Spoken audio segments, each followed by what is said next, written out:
దేవునికి స్తోత్రం. సమయంలో మరొక వాక్యం పంచుకోవాలని ఆశపడుతూ ఉన్నాను. చూడండి, యూదా రాసినటువంటి పత్రిక 1వ అధ్యాయము 9వ వచనాన్ని ఒకంత చదువుకుందాం.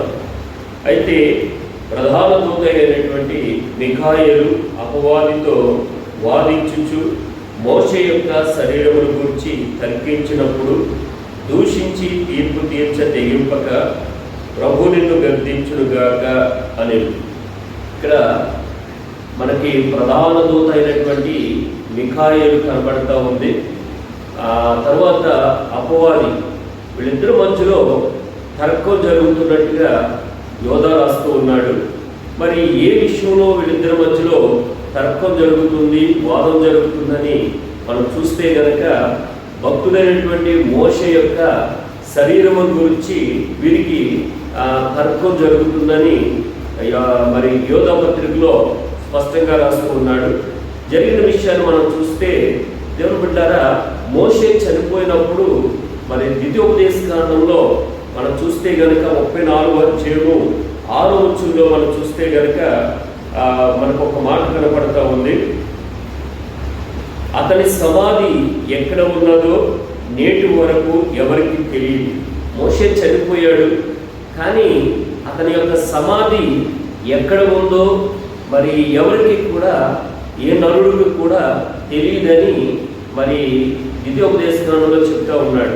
దేవుడు బిడ్డారా, ఎందుకు దేవుడు మోషే యొక్క శరీరాన్ని మరి సమాధి ఎవరికి తెలియపోకుండా ఎందుకు రహస్యంగా ఉంచాడు అని మనం చూస్తే కనుక కొంతమంది వ్యాఖ్యానకర్తల యొక్క అభిప్రాయం ఏంటంటే, మోషే యొక్క శరీరాన్ని ఒకవేళ కనుక మనుషులు చేస్తుంటే కనుక మరి ఆ సమాధిని పూజ చేసేవారేమో దేవుడు ఏం చేశాడంటే నరులకి ఎవరికి కూడా తెలియకోకుండా మరి అది ఆ సమాధి కార్యక్రమం మిఖాయేలు దూత, ప్రధాన దూత అయినటువంటి మిఖాయేలుకి ఆ బాధ్యత అప్పగించాడని మనకు కనబడతా ఉంది.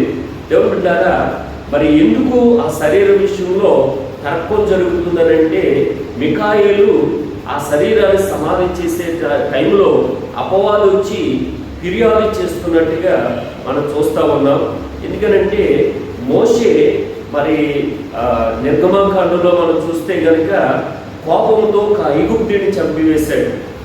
కాబట్టి ఆ యొక్క ఐగుప్తుని చంపాడు కనుక నరహత్య చేశాడు. కాబట్టి ఈ శరీరము మరి అపవిత్రమైందన్నట్టుగా మరి మిఖాయేలుతో వాదన చేస్తూ ఉంది అపవాది. ఎందుకనంటే అపవాది ఎప్పుడు కూడా మన మీద ఫిర్యాదు చేస్తూనే ఉంటాడు. అయితే మిఖాయేలు మరి చాలా ప్రధాన దూత, చాలా అధికారం కలిగినటువంటి వ్యక్తి. అటువంటి వ్యక్తి కూడా మరి అపవాదితో అతను గద్దించలేదు, కానీ వినయంతో సమాధానం చెప్తూ ఉన్నాడు.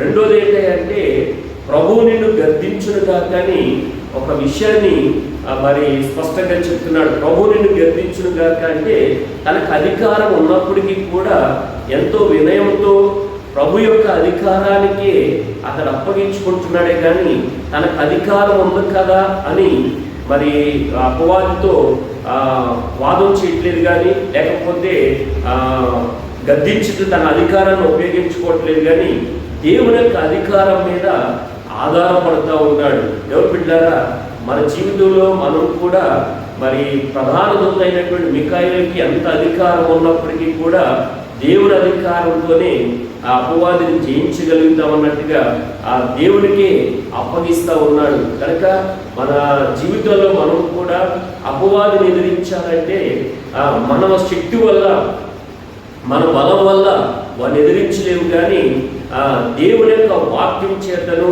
దేవుడిచ్చే అధికారం చేత మనం వాడిని జయించగలుగుతూ ఉంటాం.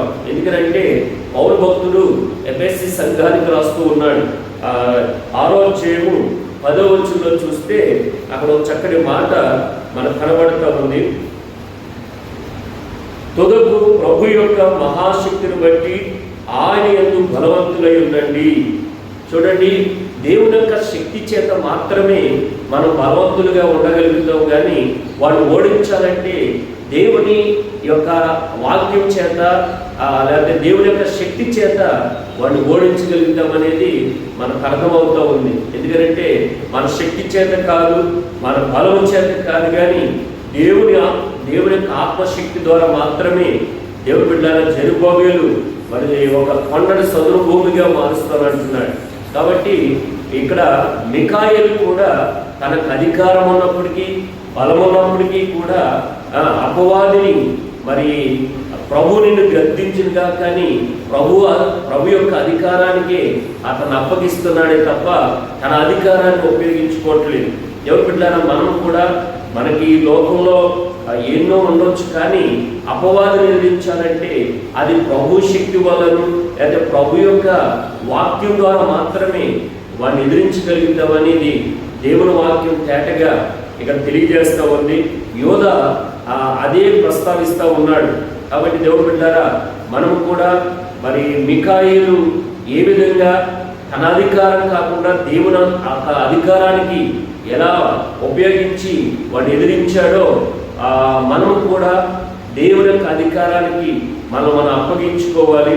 చూడండి, తనకు అధికారం ఉన్నప్పటికీ ఎంత వినయం కలిగి ఉన్నాడో. నిజంగా ఒక వరి పంట పండినప్పుడు ఆ వరి ఎప్పుడు వంగి ఉంటారు. ప్రభువు దగ్గరికి ఎంత సన్నిహితంగా ఉంటామో అంత వినయము విధేయత కలిగి మనం జీవించగలుగుతాము.